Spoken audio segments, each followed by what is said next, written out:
La hora de Moreno. El programa de Guillermo Moreno. Economía, política y actualidad. A puro peronismo. En Caput.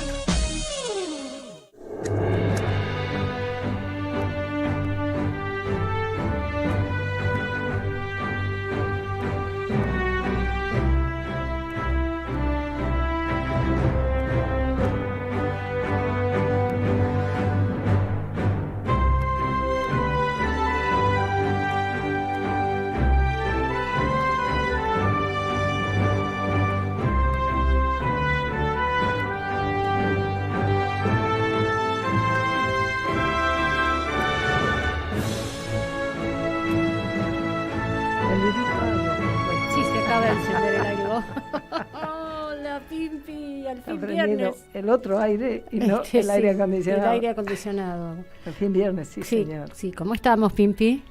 Bien, intensa semana, llegando a nuestra jornada del lunes que viene. Bueno, mañana es el Día de los Derechos Políticos de las Mujeres.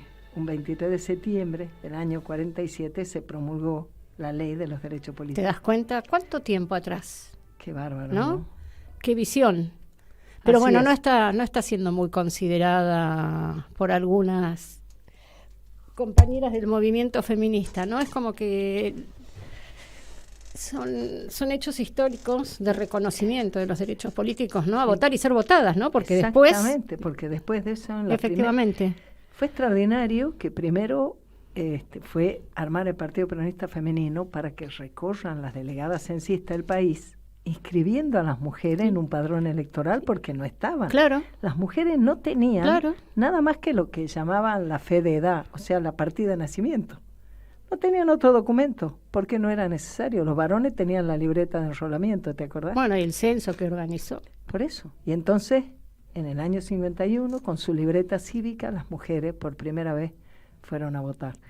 Y no solo fueron a votar, fueron votadas. El peronismo puso en las listas ese cantidad momento, de mujeres. En diputados, en senadores. Fue extraordinario. Esas son las revoluciones donde vos decís, bueno, son cambios que desestructuran lo que hay que desestructurar y que conforman las nuevas realidades donde varones y mujeres empiezan a compartir también el mundo de las decisiones en el afuera. Y hoy también discutimos que ellos deban estar incorporadas y ser parte protagónica y trabajadora en el otro mundo, el mundo privado, el mundo del hogar. Y si vos me permitís, en el programa por favor, de la hora de Moreno... Es su programa. Nuestro programa. Su es el nombre de nuestro candidato a la Comuna por eso, 7, ya me quedó. Ya vamos a hablar de eso. Sí. Pero el lunes 25 de septiembre, un día que fue triste también el 73, porque acababa de arrasar en la urna el general Perón y lo asesinaron al compañero José Ignacio Rucci, de la CGT, de la UOM. Pero bueno, en ese día nosotras, del Sindicato de Amas de Casa, vamos a celebrar que este año hemos cumplido 40 años y vamos a presentar un libro. ¡Epa! Grande. Un libro donde nos vemos con unos rulos espantosos hace 25 años, unos pelos que no se puede creer, una ropa y todo el camino recorrido y tantas compañeras con las que hemos compartido y seguimos compartiendo, Adriana. Nosotras, las compañeras, fundamos el Sacra, mayormente estamos hoy en el Consejo de Administración de nuestra obra social. Muy bien. Diría que un doble logro. Tenemos nuestra obra social, pero además estamos las mismas que hace 40 años. Dijimos, no me importa que las feministas nos critiquen, no me importa que los machistas nos peleen. Nosotros le vamos a hablar a todas las mujeres porque le vamos a decir, señora, no diga más, yo no trabajo.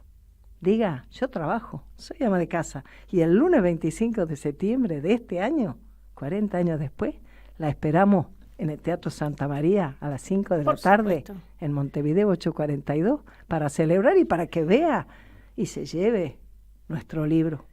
Cuando las mujeres, las amas de casa, rompieron el silencio y pusieron con dimensión política el trabajo que cada mujer hacemos en nuestra casa cada día. Ujú. Gracias por permitirme este espacio. Ay, pero Pimpi, no hay nada, porque este es nuestro programa, sobre todo porque Pero es a lindo partir de este tiempo es la media hora de Moreno. No sé si te diste cuenta, tenés porque razón. llega a 7:30, entonces es la media hora de Moreno, así que... La primera Por media eso digo, tu programa, hora. nuestro programa, digamos, es un programa comunitario, así que felicitaciones, Pimpi. Muchas gracias. Vamos a hablar un poquito de la coyuntura internacional, un poquito, porque viene con muchos temas el programa de hoy. Voy a tocar brevemente la crisis del grano. El cereal, bueno, ya viene a partir de que no se renovó el acuerdo del grano en el Mar Negro entre la Federación Rusa y Ucrania, que no se pudo todavía reflotar por muchas cuestiones, entre ellas, digamos, porque no hacen lugar al pedido de la Federación Rusa. La ONU está detrás de esto después de que Erdogan no pudo, pero bueno, hay un problema con el grano en Europa, hacia el interior de Europa, hacia el interior de la Unión Europea, todo esto vinculado, por supuesto, con la zona de conflicto entre Ucrania y la Federación Rusa, y por supuesto tenemos Federación Rusa, Estados Unidos y en el medio Ucrania. ¿Qué pasó? En mayo había la Unión Europea puso un parate a la exportación de grano, del cereal ucraniano a 5 países: Bulgaria, Hungría, Rumania, Eslovaquia, Polonia y Polonia. Eso se vio además agudizado porque, como no puede salir por el Mar Negro, ahora el grano, digamos, esa zona de Europa es zona de transporte, que está cercana a la frontera con Ucrania, es zona de transporte del grano. Y resulta que la UE no renovó, digamos, dio de baja ese acuerdo temporario, que era temporario para proteger a los agricultores de esos países, para que, frente a la exportación de grano ucraniano, que va fundamentalmente para alimentar ganado. La Unión Europea deja lugar, no se efectiviza más ese acuerdo, pero los países se plantaron, estos 5 países dijeron no, nuestros agricultores no quieren importar grano ucraniano, porque afecta fuertemente a nuestra producción local. Y entonces tomaron decisiones unilaterales al margen de lo que definió la Unión Europea. ¿Qué está mostrando esto? Cómo esta cuestión, entre otras, no por supuesto, pero cómo esta cuestión de la que veníamos hablando de asentarse en los vectores nacionales y en las economías, esto está de alguna manera generando tensiones hacia el interior de la Unión Europea, agudizado por supuesto por el conflicto con Ucrania, que además lleva un montón de plata en ayuda militar. Pero además estos países, ¿qué hizo Ucrania? Dijo, esto lo denuncio, fundamentalmente los que fuertemente se opusieron, que fueron Polonia, Eslovaquia y Hungría, dijo, los denuncio ante la Organización Mundial del Comercio. Eslovaquia está negociando a ver en qué condiciones ahora, pero digo, este hecho demuestra una vez más que están en crisis los acuerdos multilaterales. Agudizado, vuelvo a insistir, no solamente porque se empiezan a sentar sobre los vectores nacionales de la economía, también los propios países europeos, que, digamos, la Unión Europea no está generando muchas condiciones. Digo, es la desglobalización lo que está empezando a ocurrir. Pone en escena el tema de la desglobalización y a mí me parece que es interesante seguir. Hubo movilizaciones de los campesinos, de los agricultores, perdón. Hubo movilizaciones de los agricultores para que no se reflotara esto y, digamos, no se les permitiera exportar el grano ucraniano a sus respectivos países. Después hubo otro tema que también es interesante. Zelensky, bueno, fue la reunión de la ONU, de Naciones Unidas, por un lado, y en ese marco Zelensky viajó a Estados Unidos. No le fue tan bien como la primera vez. Está pidiendo un refuerzo de $24.000 millones para apoyo al conflicto, un conflicto que está empantanado y que está siendo, digamos, puesto en cuestión. se empieza reunió. a tener otras aristas donde se pone... Se pone, áspero, no, y además claro. se pone áspero también al interior de la ONU. Digo, hay todo un proceso de desglobalización del cual nosotros veníamos hablando hace mucho, pero que, digamos, ahora hay cada vez más elementos que nos acercan. Incluso la última reunión de los G7, G7 fue de los G20, donde China, digamos, que se sentó en un momento en la mesa de la globalización, digamos, también se está corriendo, producto de que se están asentando los grandes países y los países que están en tensión y en conflicto sobre sus vectores nacionales, amparándose en la seguridad nacional, digo, Estados Unidos y China. Pero bueno, entonces Zelensky viajó, digamos, a pedir un aumento y habló frente a los congresales, a los congresistas en Estados Unidos, de la Cámara de Representantes, de la Cámara de Senadores, dijo que si no conseguía esa plata iban a perder la guerra, o sea, fue un poquito, ¿no?, en una actitud que no es de fortaleza, claro. Sí, extorsiva, pero tampoco de fortaleza, ¿no? No logró, los republicanos se plantaron fuertemente, incluso hicieron una carta a los representantes, los diputados y los senadores. McCarthy, que es el de la Cámara, es republicano, y el de la Cámara de Representantes es uno de los que se reunió y dijeron, bueno, no estaría funcionando, nosotros no estaríamos de acuerdo con eso, porque además aparece otro tema, que es que no hay control sobre los fondos. No hay control, dijeron, no vimos una factura, no vimos 24, ¿sabés cuánta plata ya en estas 4 oportunidades que el Congreso norteamericano aprobó los fondos para Ucrania? $113 mil millones. Y esto, digo, el tema de el control de los fondos, ¿no?, que son fortunas, ¿no? Imaginarse esa cantidad de dinero, hay mucho cuestionamiento, algunos dicen que en Europa que estaría en duda también, digamos, la actitud del propio Zelensky. Pero ¿qué hizo Zelensky? En parte yo creo que también en un tiro por elevación es una respuesta a esta no hay fiscalización. Dio de baja la otra vez al ministro de Defensa y esta vez a la plana mayor del Ministerio de Defensa, basado en toda investigación sobre la corrupción, ¿no? Estados Unidos está diciendo no te damos plata, ¿qué pasa con esa plata? No hay rendición de cuentas, y por el otro lado, bueno, es un tema a considerar. ¿Y qué está pasando con los ministros de defensa y los ministerios de defensa? Porque, bueno, por un lado en Ucrania, que además el Ministerio de Defensa es un lugar caliente, es el que recibe los fondos y está con la política de defensa. Pero también ha desaparecido en China el ministro de Defensa. Desaparecido del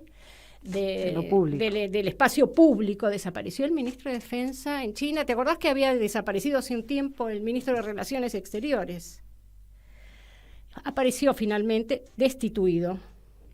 ¿El de Relaciones Exteriores? Sí, el de Relaciones Exteriores apareció destituido. De todavía no se sabe nada. Circulan las mismas especulaciones, diferencias políticas, temas de salud, pero, digamos, no se sabe nada. 2 semanas atrás sí habían sido destituidos 2 generales de la Fuerza Aérea en China. Pero bueno, es raro, digo, cómo los chinos corren de alguna manera estarían, entre comillas, corriendo a sus funcionarios, ¿no?, de los puestos de responsabilidad política e institucional. Si bien el Ministerio de Defensa en China no es lo mismo que en otros países, o sea, no tienen la conducción de las Fuerzas Armadas, los ministros de Defensa en China. No. La tiene el presidente. Directamente. La tiene el presidente. Hay que pensar que el año que viene es año electoral. Así que, bueno, también Polonia en este juego que estaba, vuelvo y cierro, ¿no? En este juego, me había olvidado que el tema de los cereales en Polonia fundamentalmente, que es un aliado estratégico y que apoyó muchísimo a Ucrania en este conflicto, muchísimo. Dijo además, a la gente y todo eso, sí, entre otras 1 cosas. millón de ucranianos hay exiliados. Además, no solamente el armamento, sino que es zona de paso de armamento de otros países hacia Ucrania. Polonia es un lugar estratégico. Le dijo a Ucrania que no le iba a dar más armas. ¿Por el qué? quilombo de Porque los tiene que cereales. reabastecer entre su propio ejército. Ahora van a adquirir nuevo armamento, eso no va a ir para Ucrania, tienen que fortalecer a su propio... Bueno, acordate que está Bielorrusia, ¿no? Que es Eso, una, claro, como es una diciendo, frontera caliente. acá vos no estás ganando, entonces vamos a tener que prepararnos nosotros para que esto no avance, como algo así. Están diciendo eso, es una frontera caliente, pero de hecho, digamos, fíjate vos cómo a Ucrania le está costando sostener sus alianzas. Ucrania fue y planteó en el Consejo de Naciones Unidas de la ONU que, y ahí vamos con este resquebrajamiento, también esta tensión, esta crisis que tienen los organismos multilaterales, planteó que Rusia ya no tiene que tener el derecho a veto en el Consejo de Seguridad Ucrania. Entonces, digo, es un derecho. Lavrov le dijo, es un derecho es un derecho adquirido, nosotros tenemos ese derecho. Si la ONU, por esas casualidades, le retira esto, y Rusia se retira. Chao, Chabón. Claro. O sea, chao el sentido que entonces, tuvo, o sea, el sentido que tuvo la ONU en otros momentos históricos se está resquebrajando. Unión Europea se está resquebrajando, la ONU acordate que Trump bombardeó dinamitó la OMC. Claro.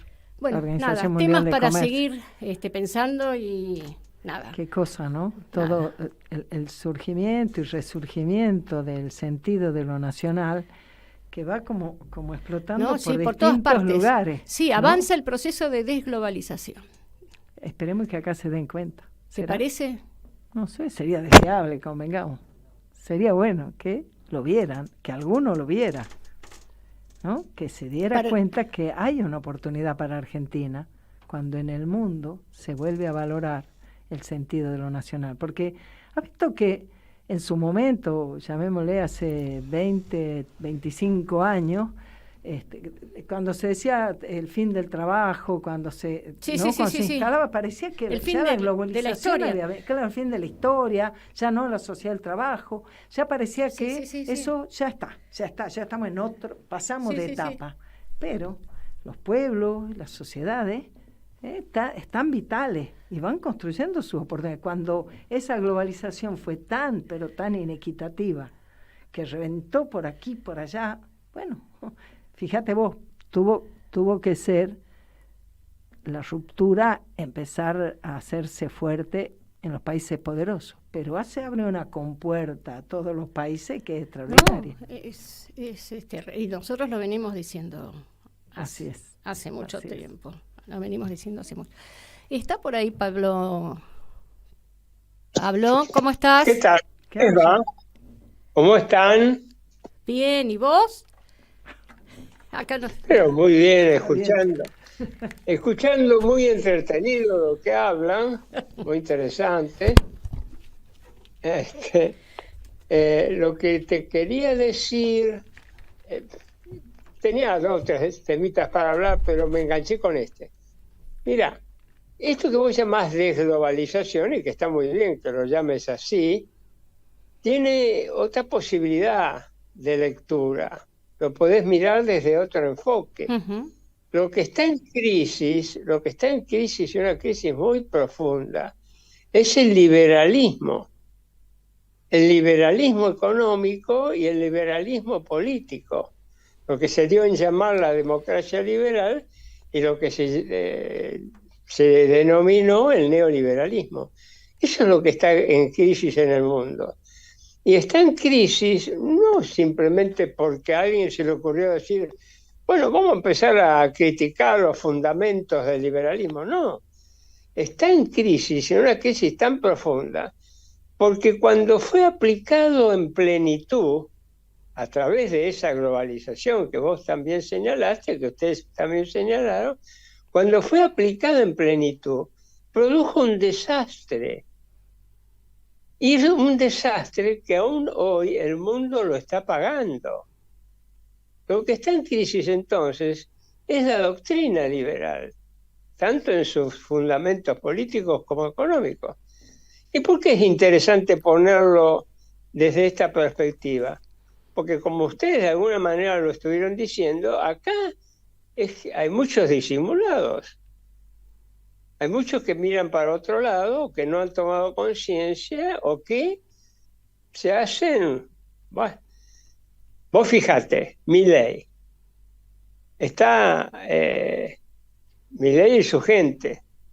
Está apoyado en una doctrina que en este momento, aparte de que ha fallado estrepitosamente, es una doctrina que está en revisión en Estados Unidos, en Europa.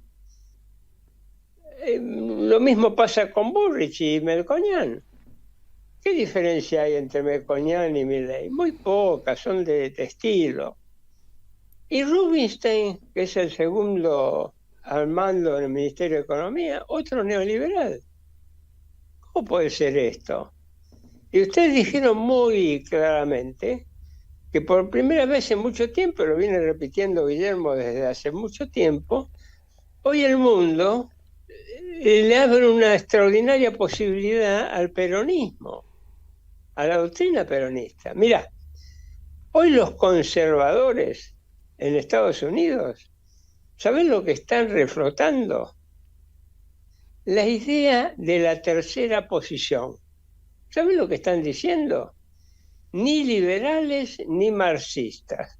Peronistas. ¿Qué les parece? Faltó decir peronista. Peronista. No es un chiste. No es un chiste. No, ponemos ni es- contentas.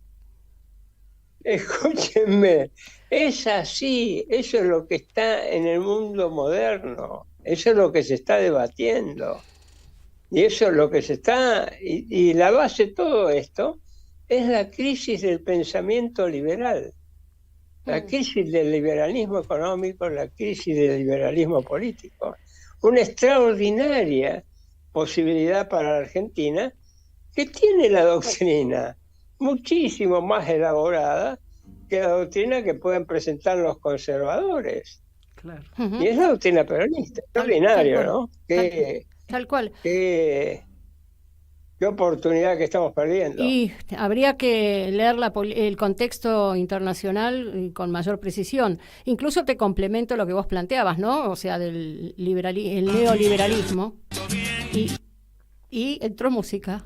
Nos están interfiriendo.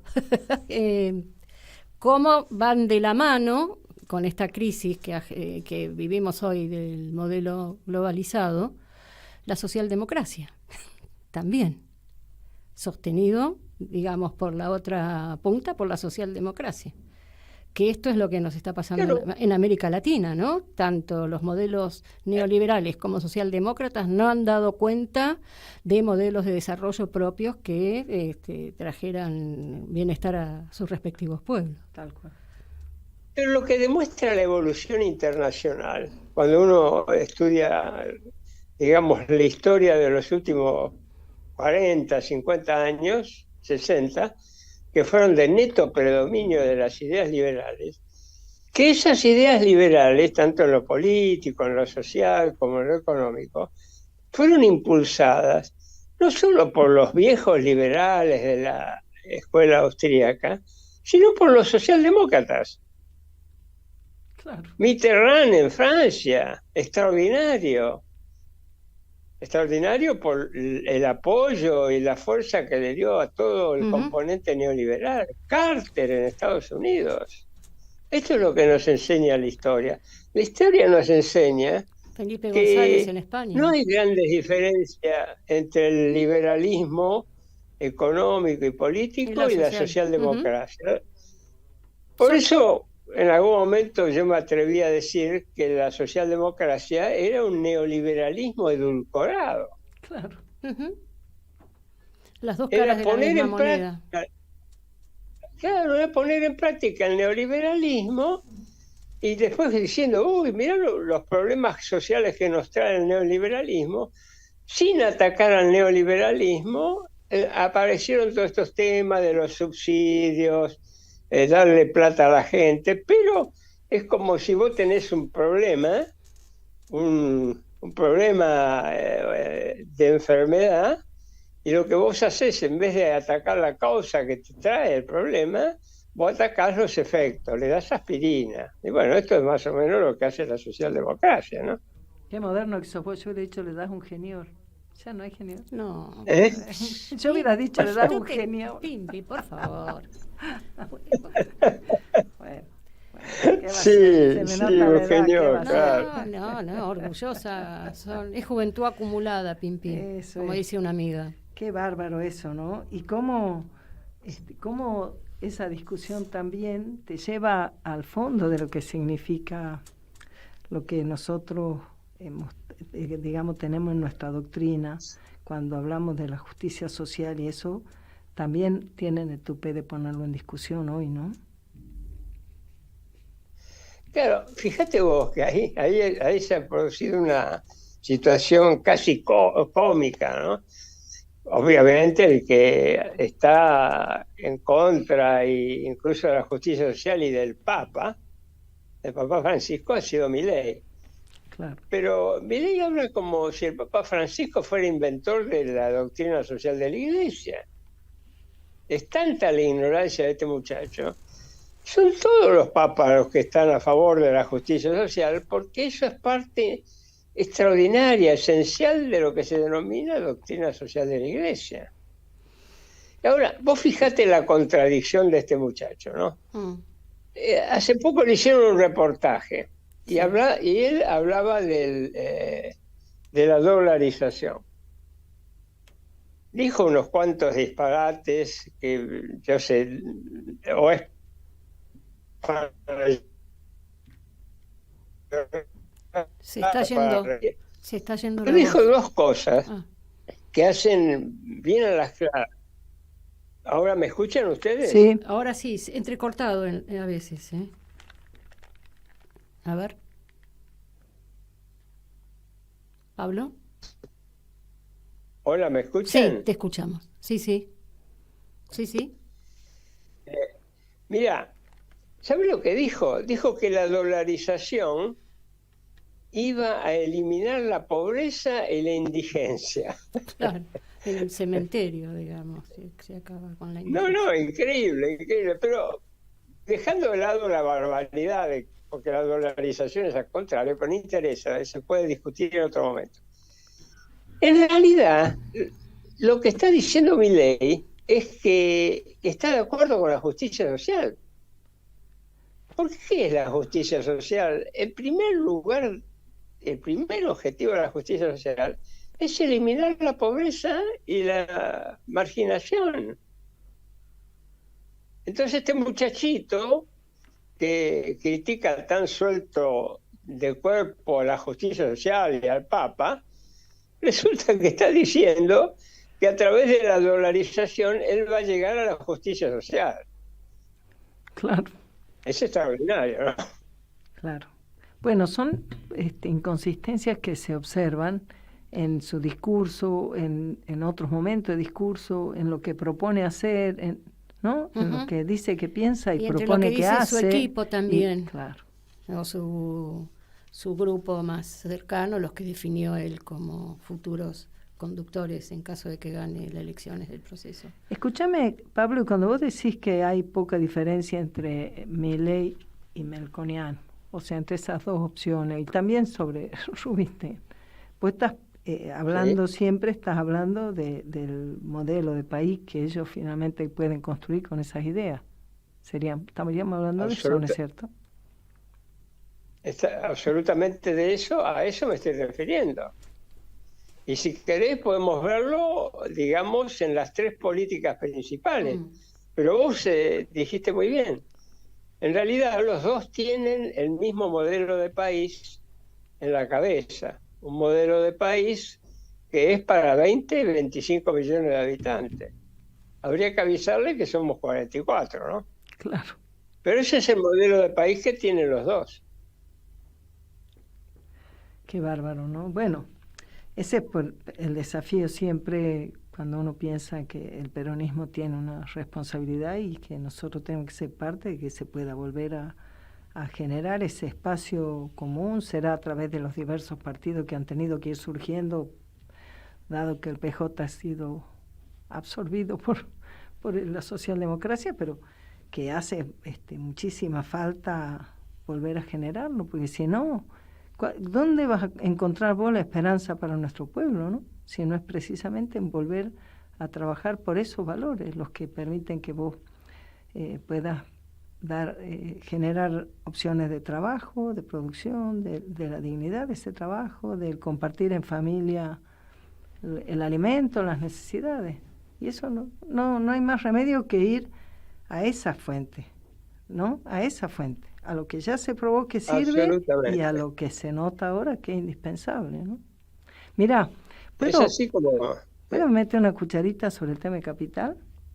Ahora, que yo sé que es una elección, es un tema local. Nosotros sabemos que ninguna provincia ni la Ciudad de Buenos Aires es la que, digamos, la que cambia la situación del país, que acá lo importante es cómo desde la cabeza de la conducción de la patria, desde lo que debería ser un presidente, es que se generan las condiciones. Pero ahora, pues fíjate cómo se está mostrando la patética situación de la Ciudad de Buenos Aires, que el Partido Justicialista ha puesto de candidato al muchacho Santoro, que les cae muy bien, porque se expresa bien, porque es un muchacho agradable, y que por supuesto, fíjate vos, anda a mirar las publicidades que ellos están haciendo, a quién se están dirigiendo, y te digo, Leandro Santoro es Lustó. Leandro Santoro es Lustó. Lustó perdió con Jorge Macri, pero quedó este chico Santoro, que además está expresando que va a buscar el voto radical. Y además de eso tomó 10 puntos de la propuesta de Lustó. Tomó 10 puntos de la propuesta de Lustó. Por ejemplo, ¿crees que te diga? Es que son lo mismo.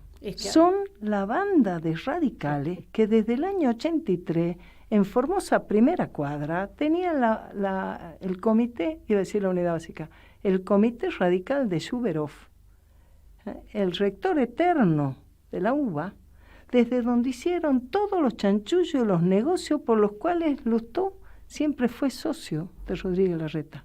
Y ahora quieren decirte que lo mejor es que votes a Santoro. Y yo te digo, Santoro, Lustó, Jacobiti, los negocios de la UBA y de la ciudad. ¿Qué motivo podría tener el peronismo, el pueblo de la Ciudad de Buenos Aires, para votar a Santoro? ¿Qué tiene de mejor que Macri? Bueno, si se han quedado mudos, no sé qué decirles. No, está bien. Ahora, y nosotros, bueno, después... Decí terminar y... No, es que te iba a contar solamente, pero tengo que buscarle en mi cartera, una pequeña cosa. Y bueno, buscala y escuchamos a Telam. Dale. ¿Te parece, Chino? Me encanta. ¿Estamos? Vamos. Ahí va. Telam. 78 años de historia avalan nuestro presente. Proyectan nuestro futuro. Telam. Tan nuestra. Tan argentina. www.telam.com.ar. En Caput pasan cosas. Yo no quiero llamar periodistas a los sirvientes. No quiero llamar periodistas a los que cobran para destruirnos. Estos que se dicen periodistas y que dicen la verdad pero a medias, hay que ponerles otro nombre. Yo hablo de los verdaderos periodistas. Hay cantidad de radios como esta que se juegan, que les cuesta, que es un esfuerzo enorme, pero que siguen estando en el aire. Me parece que eso es lo que hay que reivindicar. Radio Caput. Yo hablo de los verdaderos periodistas. Esas cosas. Noticias. Economía. El Banco Nación ya otorgó 7.000 millones de pesos en créditos a monotributistas y 1.000 millones de pesos de devolución de IVA. La titular de la entidad, Silvina Batakis, indicó que los números corresponden a la primera semana de implementación de las medidas económicas. Sumando el reintegro del IVA a las promociones semanales que ofrece el Banco Nación, el ahorro por semana utilizando todos los medios de pago del banco es de 16.000 pesos. Política. Juan Carlos Schmid ratificó que es necesario continuar cobrando peaje en la hidrovía Paraná-Paraguay. El titular de la Federación Marítima Portuaria y de la Industria Naval sostuvo que si hay servicios hay que pagarlos en la Argentina o en cualquier lugar del mundo. El adjunto nacional de la Confederación Argentina de Trabajadores del Transporte ratificó esa posición ante el pedido de los puertos privados de suspender ese cobro de forma transitoria. Schmid aseguró que no es posible posible dejar de percibir el peaje ni un día, porque si ello ocurre, no lo pagarán más. Internacional. El premier de Polonia advierte a Zelensky que nunca más vuelva a insultar a los polacos. Mateusz Morawiecki lo expresó en referencia a las quejas lanzadas por el presidente ucraniano durante su exposición en la Asamblea General de la ONU, que derivó en un nuevo foco de conflicto entre ambas naciones. El mandatario afirmó que defender el buen nombre polaco es su deber y su honor, la tarea más importante del gobierno de Polonia. En su discurso, Zelensky se refirió a países como Polonia, Eslovaquia y Hungría, que advirtieron que vetarán hasta fin de año el ingreso de cereales ucranianos debido a la invasión rusa para proteger sus propios agricultores. Más información en telam.com.ar. Atención a los amantes del teatro. Una muerte compartida te sumerge en la intriga de secretos familiares mientras reflexionamos sobre la diversidad y la aceptación. Una muerte compartida, todos los lunes 20-30 horas, en el Teatro El Tinglado, Mario Bravo 948.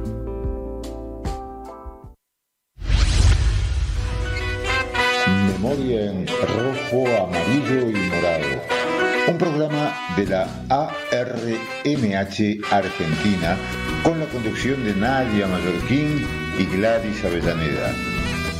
Memoria en rojo, amarillo y morado. Los sábados a las 6 de la tarde. En Caput. Manda un mensaje de WhatsApp al 11 3205 8813. Infosiberia. Las noticias en tu celular. Manda un mensaje de WhatsApp y recibilo gratis todas las mañanas. Infosiberia. Las noticias en tu celular.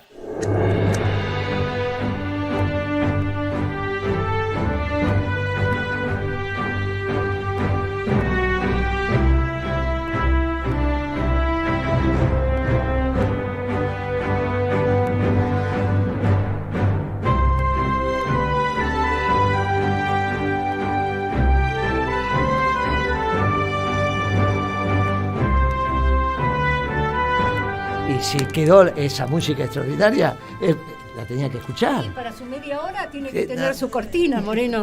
Porque ustedes me la sacan cuando no estoy yo. No para la nada, ponen. no la lo estamos ponen, recibiendo con su cortina para su media hora de Moreno. Le toca su media hora ahora. A mí me gustó, estuvo bien. Es la música hecha especialmente para nosotros y a ustedes no les gusta. Qué problema que tengo. ¿Cómo estamos? Estamos bien, mejor que Ucrania. Bien, mejor que Ucrania pidiendo que plata. Ucrania, dice. Es que la Guitia está contando aquí en qué quilombo anda y yo dije, bueno, soltamos un poco mejor. Un poco mejor, sí. Estamos con decisiones que está tomando el candidato, que es obviamente también el ministro de Economía, que son... lamentablemente tienen un tufillo y tienen su lógica que así sea. A la primera etapa del gobierno de Macri. ¿Qué pasó en la primera etapa del gobierno de Macri? A ver si recordamos, Guitia, porque en esa época no estaba Pimpi, pero usted estaba. ¿Y Pimpi por qué no estaba? No estaba porque no venía siempre, no sé qué pasaba. Yo pensaría que usted no me invitaba, pero lo dejemos ahí. Lo dejamos ahí, bueno. Debe ser. Su etapa la discriminábamos. El precio de la comida. Exacto. Entonces, la etapa. ¿Qué hizo Macri?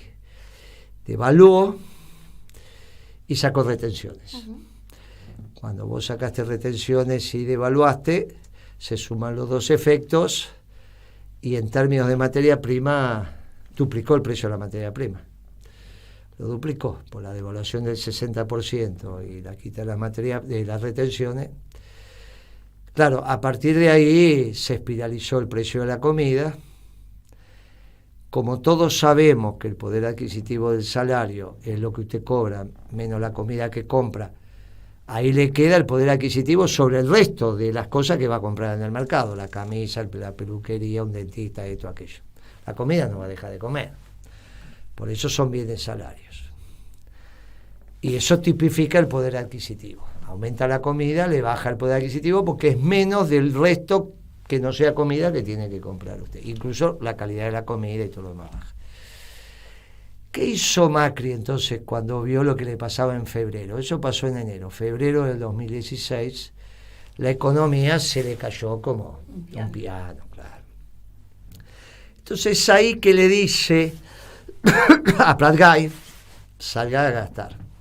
Del cual Alberto Fernández había hecho esa famosa declaración: ahora van a saber lo que es un ministro de Economía keynesiano, otra que Kicillof. Estaba muy contento Alberto Fernández con la designación de Prat-Gay, muy contento, búsquenlo ahí en los diarios. Muy bien. Concomitantemente con eso hubo declaraciones de otros funcionarios que decían, bueno, el gobierno anterior al menos nos dejó capacidad de endeudamiento. ¿Se acuerda de eso? Entonces salieron a endeudarse. ¿Para qué? Para financiar el gasto público. Ahora, el gasto público es en pesos. Te paga a los trabajadores en pesos, los insumos en pesos, y a usted le prestaban dólares, porque los inversionistas extranjeros, usted le daba un bono y traía dólares para acá. Cuando usted traía dólares, entran por el Banco Central. Pero usted, ¿para qué quiere dólares? Si tiene que pagar salarios, el cemento, esto, aquello. Entonces le decía al Banco Central, deme pesos, quédese usted con los dólares y usted me da pesos. Entonces al Tesoro le entraban pesos. Si bien se endeudaba en dólares, le entraban pesos. Con esos pesos pagaba. Por lo tanto, aumentaba la cantidad de pesos en el mercado. Entonces Sturzenegger, que dicen que sabe mucho de economía, dijo, no, pero si aumentamos la cantidad de pesos en el mercado va a haber inflación. Y entonces le dijo Macri, los voy a secar. Secar significa los voy a sacar del mercado. ¿Y cómo les voy a sacar? Y voy a poner en marcha, voy a intensificar las famosas LEVAC, que ya venían tomando velocidad con Kicillof. Kicillof, Vanoli en el Banco Central. Muy bien. Entonces, entraban dólares. El Banco Central emitía pesos para dárselo al Tesoro. El Tesoro lo gastaba, pero a su vez el Banco Central querían que esos pesos no siguieran circulando. Entonces, subía la tasa de interés y ofertaba las LEVAC, que eran letras del Banco Central, a los bancos. Los bancos, en vez de agarrar los depósitos de los privados y prestárselos a otro privado para un proyecto de inversión, se los prestaba al Banco Central. Y el Banco Central los dejaba ahí quietitos. O sea, pagaba intereses por la plata que él le había dado al Banco Central y un banco comercial después se la prestaba, porque el Tesoro le pagaba a un privado, el privado lo depositaba en el banco y el banco, en vez de volverlo a prestar, se lo prestaba al Banco Central contra la famosa LEVAC. ¿Se entiende hasta ahí? ¿Lo hago de vuelta? Sí, por favor. Bueno, vamos de vuelta. Me quedé en la tercera estación, creo. Bueno, vamos de vuelta.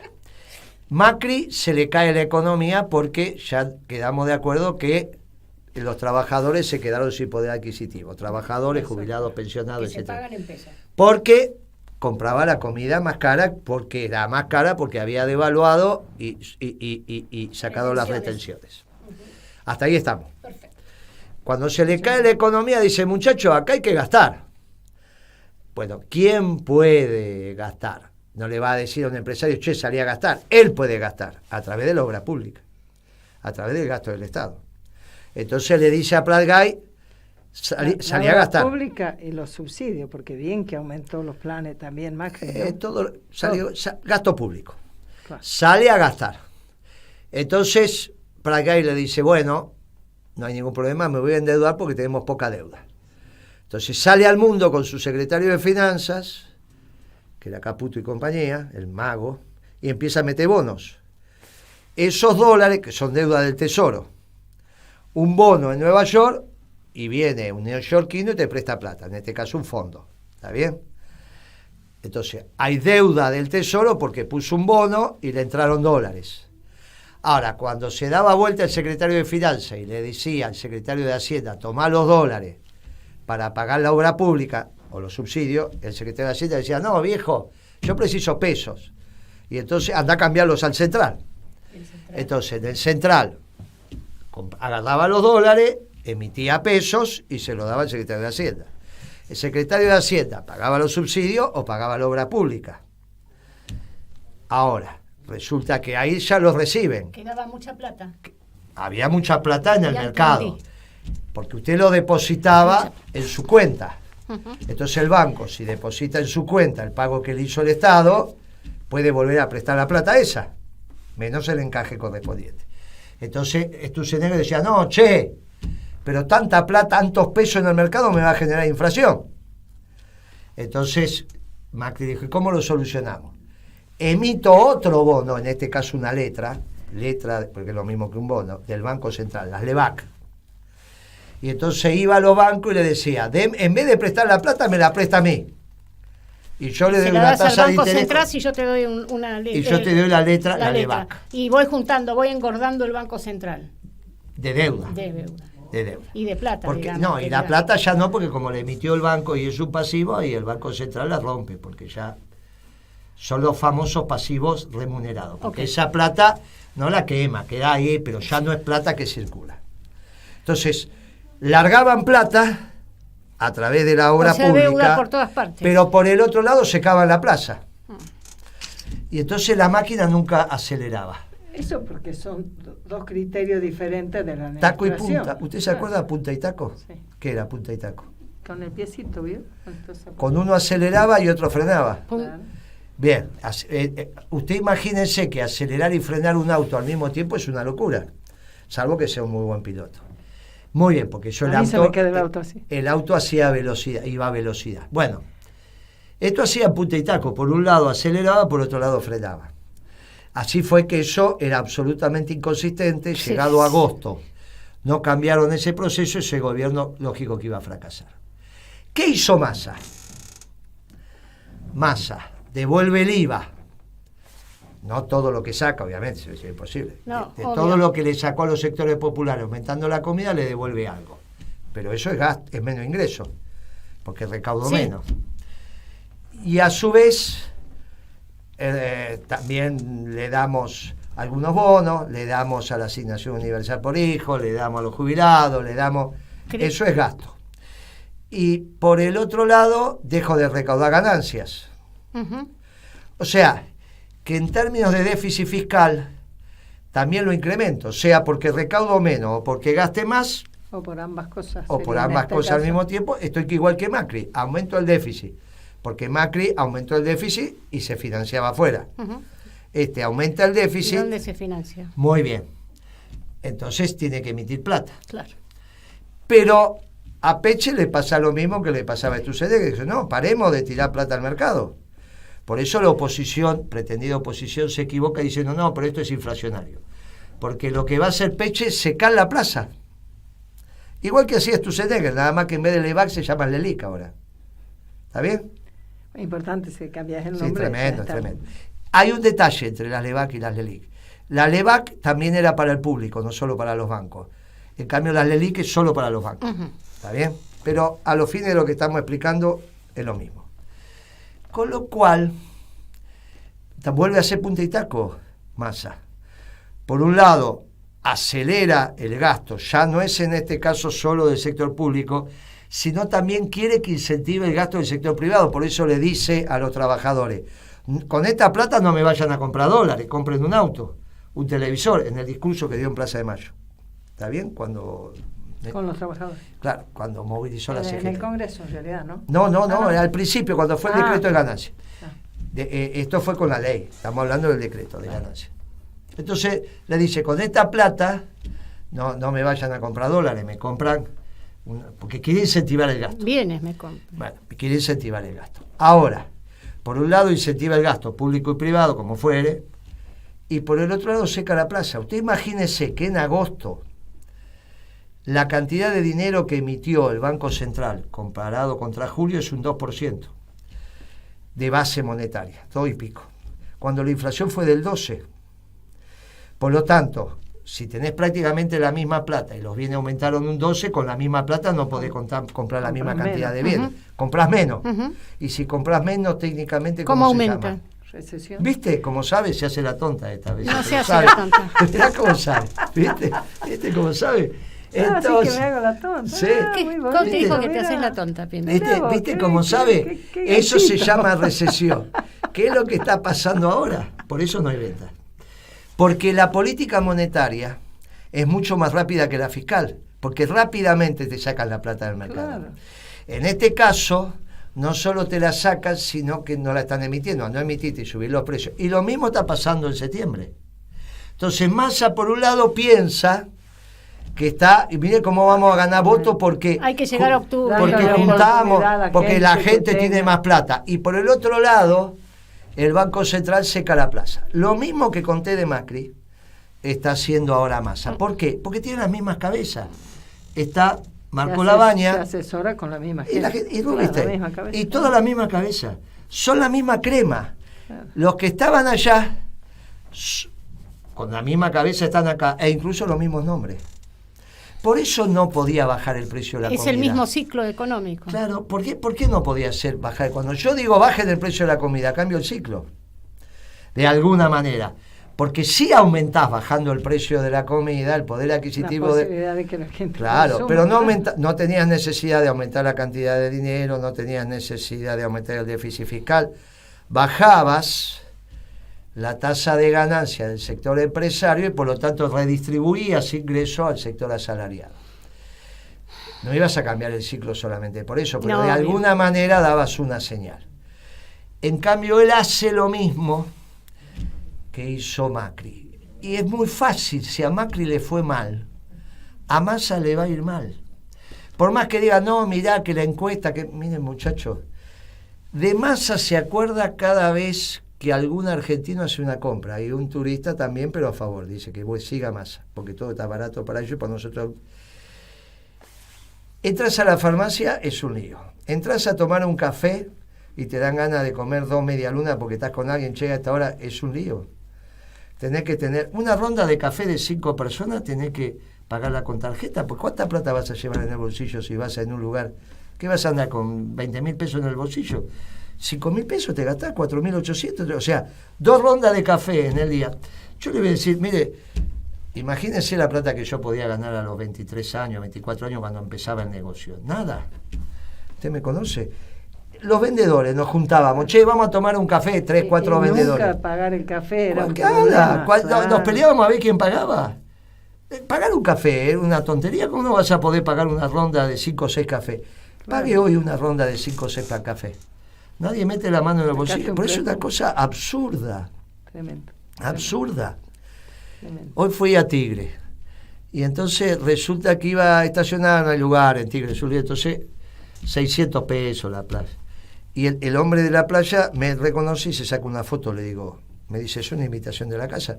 Le digo, no, te voy a pagar. No le voy a cobrar. Pero es un montón de plata, le digo. Moreno, me dice. Pero un montón de plata, 600 pesos la hora. Es un montón de plata. Es un montón de plata. Acá voy a tribunal, 850 bueno, más. Y acá ni hablé. Y si vas abajo, más todavía. Entonces, y en un hotel 5 estrellas, ni le digo si por eso tiene que estacionar en esos estacionamientos de los hoteles, es un lío bárbaro lo que le cuesta. Mire, todo entra al almacén, ni hablemos, entra a la carnicería, ni hablemos, entra con una situación muy particular. Usted sabe que la carne viva, kilo vivo, cañuelas ahora, lo que antes era Liniers, recuperó el precio del 11 de abril. Perdón, de agosto. ¿Vio que yo decía que hay que volver a los precios del 11 de agosto? Sí. La carne, kilo vivo, lo recuperó. 11, no el 10. ¿Se acuerdan que yo ese programa del 11, no sé por qué aumentó la carne hoy? No sé, ¿se acuerdan que dije eso? No sé por qué este golpe de la carne. No es el precio del 10, es el precio del 11. Pero lo recuperó. Uh-huh. Ahora, no lo va a ver en los supermercados. No lo va a ver en Coto, esa baja. Porque Coto dice... 1,5 kilos de pelleto, 6.000 pesos. 4.000 al kilo. Pero no, vos pagás 6.000, pero te devuelven 1.200. Por lo tanto es 4.800. 4.800, 1,5 kilos de pelleto, para Pimpi y Coto le dicen no se lo bajo nada. A mí no me devuelven. Ahora sí, bueno, a usted no, pero a Pimpi sí porque gana menos que usted.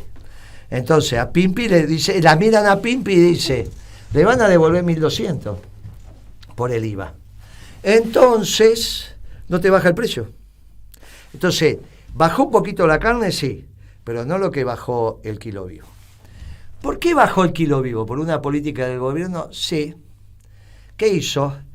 Y dificulta las exportaciones, le dijo que no, esto, en vez de dividir el animal entre adelante y atrás, cuarto delantero y cuarto trasero, que es lo que hicimos nosotros, una década ganada, empieza a complicar las exportaciones diciendo, no, faenen menos. Cuando faenas menos, los frigoríficos te dicen que sí, pero inmediatamente suspenden la gente, porque eso va por cuenta. ¿Qué quiere decir? Y que tanto animales matá, tanto animales... Es un régimen parecido al de la construcción. La diferencia es que hay un mínimo fijo. Si hay laburo, ganás bien. Si no hay laburo, ganás el fijo. ¿Se entiende? Pero con el fijo sobreviví. Y cuando hay trabajo... Ojo que es aceptado así el convenio, nadie está criticando. Porque cuando vos carneás y tenés que depostar y demás, y por eso los muchachos te manejan el cuchillo, sabe cómo te lo manejan y lo ves el cuchillo. Bueno, porque van por tanto, van aparte del piso, la que hacen. Ahora, cuando no hay laburo, si no vamos a exportar, entonces SWIFT, esto, aquello, claro, 15 días, hay menos producción de carne. Hay menos producción de carne y obviamente falta la demanda de los frigoríficos, más que bajó el consumo. Sí. Entonces, al bajar el consumo, baja el precio del animal vivo, pero estás en el peor de los mundos porque no te baja en la carnicería por lo que te acabo de contar del IVA. Bajó un poquito, sí, pero no bajó. No entienden cómo funciona esto y ya no van a entender. Pero les resulta más fácil salir como están haciendo, a putear contra Coto, esto, aquello. Siempre buscar con el dedito así, a ver a quién pueden culpar, en vez de pensar como, pero hermano, si vos tenés la lapicera para tomar las resoluciones, ¿por qué no ordenan la cosa? Y porque no saben, porque no les interesa, porque no tienen las personas adecuadas para... Vos le has propuesto que armen un equipo peronista en materia económica. No lo pudieron hacer, bueno. Usted sabe que anoche comí... Estuvo en una cena, ¿no? Sí, y una comí bueno, en realidad local, pero había gente. Sí, bueno, el primer plato era salmón, me dijo. Sí, fileteado. Australiano. Me encanta el salmón. Y el fileteado ni le encuentro porque es ahumado también. Los australianos hacen un filete de aquello, filetean el salmón y lo ponen, una cosa. Estaba bárbaro. El segundo plato, pero se comió bien. Y estuvimos bien. Y lo interesante fueron los discursos. La invitación, estuvo el embajador norteamericano, la invitación la hizo un centro de estudios americano, que son argentinos, trabajando funcionalmente con la embajada, obviamente, que estudian en Estados Unidos. Organizan viajes, etc. Interesante, hubo dos discursos que después hablé con los dos, me dijeron, al menos con uno, pero al otro no lo pude saludar, pero me dijo, no nos pusimos de acuerdo, dijimos lo mismo, pero... Y entonces, ¿cuál es la idea? Bien interesante, porque nosotros lo hicimos en la década ganada, pero no sabíamos que ya estaba generando como teoría en las relaciones internacionales.